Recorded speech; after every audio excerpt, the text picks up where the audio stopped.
क्या इंडिया में एक नया मेगा इंडस्ट्री बनने जा रहा है? रशिया यूक्रेन वॉर स्टार्ट होने के बाद यूरोप और यूएस ने, जो वेस्टर्न इकोनॉमीज हैं, उन्होंने रशिया पे बहुत सारे सैंक्शंस लगाए और इसका बहुत बड़ा एक इम्पैक्ट पड़ा इंडिया पे।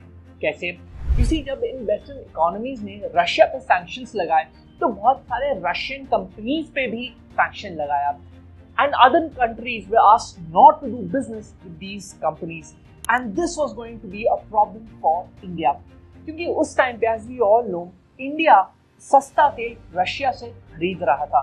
बट प्रॉब्लम ये था कि ये जो तेल आ रहा था India, these were being delivered by oil tankers of a company called Sovcomflot, जो एक sanctioned कंपनी था, which was a Russian company।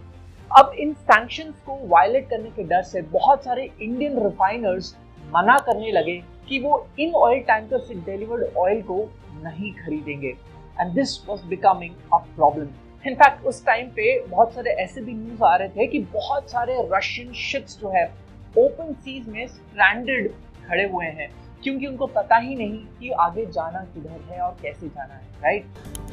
Since October last year, sanctions imposed by the US, UK and EU have targeted dozens of Russian oil tankers. The impact has been significant. Over half or 53 of these sanctioned vessels currently sit idle. But India को इससे ये फर्क पड़ा कि India के लिए जो freight cost है वो बढ़ने लगा because there were few containers that could now deliver this cheap Russian oil. तो सस्ता तेल खरीदने से जो हमको फायदा हो रहा था वो ऑफसेट हो रहा था because of these higher freight costs.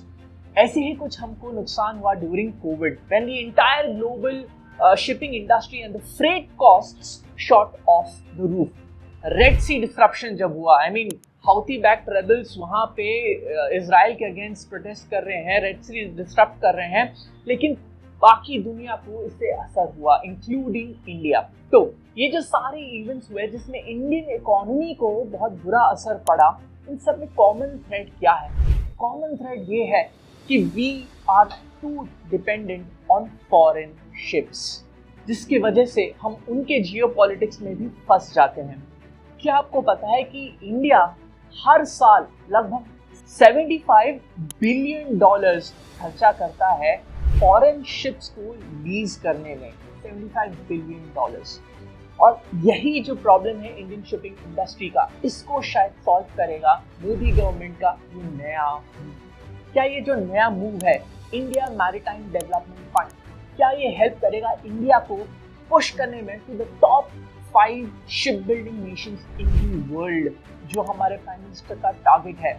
And mind you, अभी हम 22वें नंबर पे हैं, 22 इन द वर्ल्ड। अच्छा हाँ, एक और चीज, 1980s में जब जापानीज कंपनी सुजुकी इंडिया आया and it collaborated with Maruti, it revolutionised the Indian automobile industry. हम सबको पता है, right? Maruti 800 revolution. Indian ship building को बढ़ाने के लिए India is trying to do the same thing. क्या है ये and what's the story? As informed citizens हमें पता होना चाहिए। I am passionate about Indian economy and I love to dig deeper कि चल क्या रहा है। Are you also interested? चलो पता करते हैं, but with some reality check first. Global shipbuilding market में इंडिया का contribution सिर्फ 1% है, सिर्फ 1%। और कौन सा कंट्री मार्केट लीडर है? यार हर चीज में एक ही तो कंट्री आता है, चाइना। पूरे दुनिया का almost half of the global ship building market is led by China. उसके बाद आता है Japan with about 30% and South Korea at about 20%.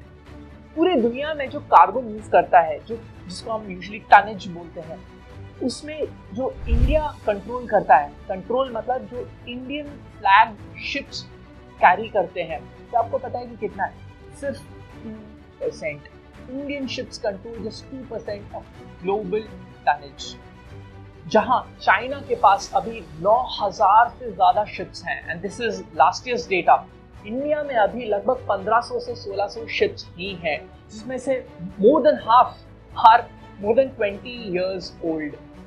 सोचिए, हम दुनिया के सबसे बड़े राइस एक्सपोर्टर्स हैं, हमारे फार्मास्यूटिकल प्रोडक्ट्स दुनिया भर में जाता है, हम दुनिया भर में बीफ भी भेजते हैं, बट ये सारा ग्लोबल ट्रेड के लिए ऑयल इतना भर भर के ऑयल गैस सब मंगाते हैं, इस सारा ट्रेड के लिए we are dependent on ships जो ओपन सीज में चलते हैं एक दूसरे कंट्री का फ्लैग लगाकर।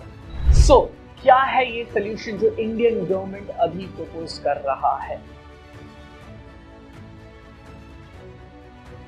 With a budget of about 25,000 crores, Indian government एक ऐसा फंड डेवलप करने की कोशिश कर रहा है जिसका ऑब्जेक्टिव सोली होगा to develop India's maritime industry.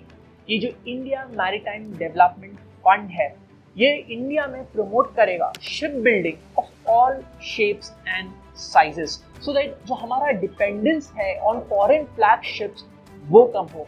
इसके अलावा ऑफकोर्स ये फंड को यूज किया जाएगा इंडिया में क्रूज टूरिज्म को डेवलप करने में, प्रमोट करने में, पोर्ट्स के कैपेसिटी को डेवलप करने में, इंडिया के अंदर जो इनलैंड वाटरवेज का जो ट्रांसपोर्ट है इस सब को डेवलप करने में ये फंड यूज किया जाएगा।